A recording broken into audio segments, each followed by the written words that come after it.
Assalamualaikum warahmatullahi wabarakatuh. Saya Alia Pariska Trihapsari sebagai tutor dari kelompok 1. Di sini saya bersama rekan-rekan saya akan menjelaskan sedikit materi mengenai globalisasi. Untuk itu, langsung saja pada materinya.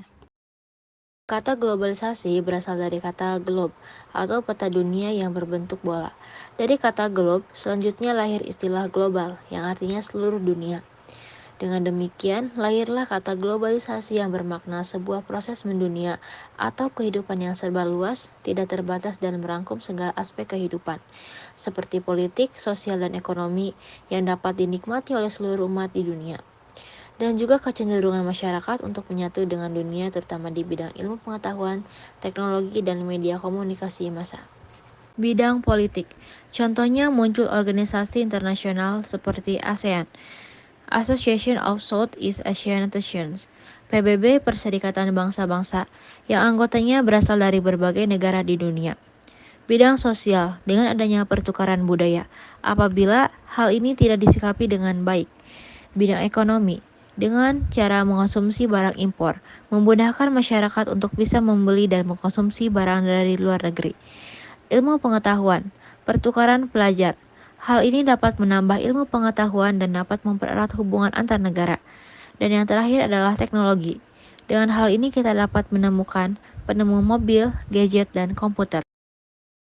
Dampak globalisasi itu terbagi menjadi dua, positif dan negatif. Contoh dari dampak positif yaitu kemajuan dari bidang teknologi, informasi, dan transformasi, yaitu kita dapat berpergian dengan lebih mudah dengan adanya transportasi, dan juga kita dapat lebih mudah memilih destinasi wisata dengan baik dengan adanya teknologi.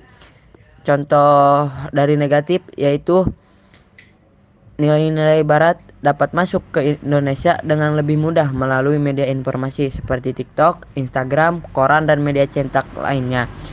Yaitu budaya barat dapat lebih mudah masuk ke Indonesia melalui bidang informasi, dan juga rakyat Indonesia meniru budaya barat yang negatifnya, salah satunya baju di atas pusar dan juga cosplay seperti wibu.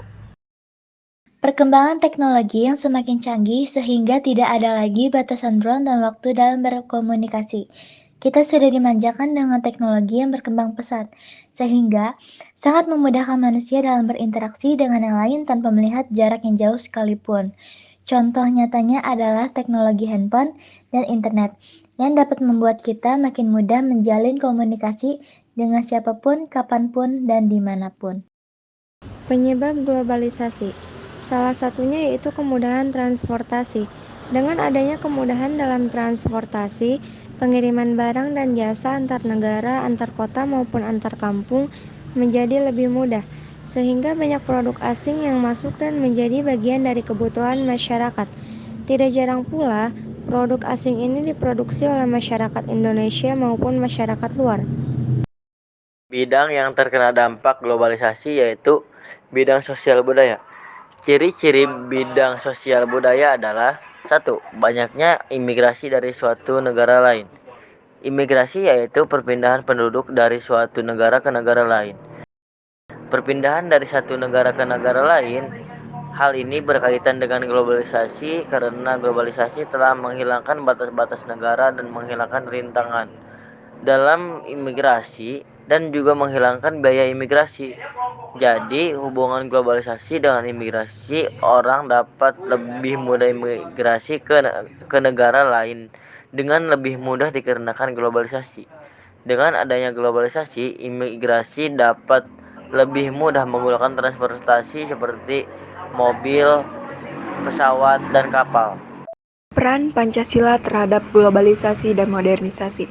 Saya memilih sila kedua, yaitu kemanusiaan yang adil dan beradab, yaitu sikap mendengarkan dan menghormati pendapat orang lain. Contohnya seperti ketika orang yang sedang berbicara, maka kita patut mendengarkannya dan menghormati pembicaraan orang tersebut. Mengapa Pancasila sangat penting di era globalisasi? Karena Pancasila sangat diperlukan pada masa globalisasi ini sebagai filter untuk memilih budaya yang dapat diterima dan bermanfaat bagi bangsa dan negara Indonesia.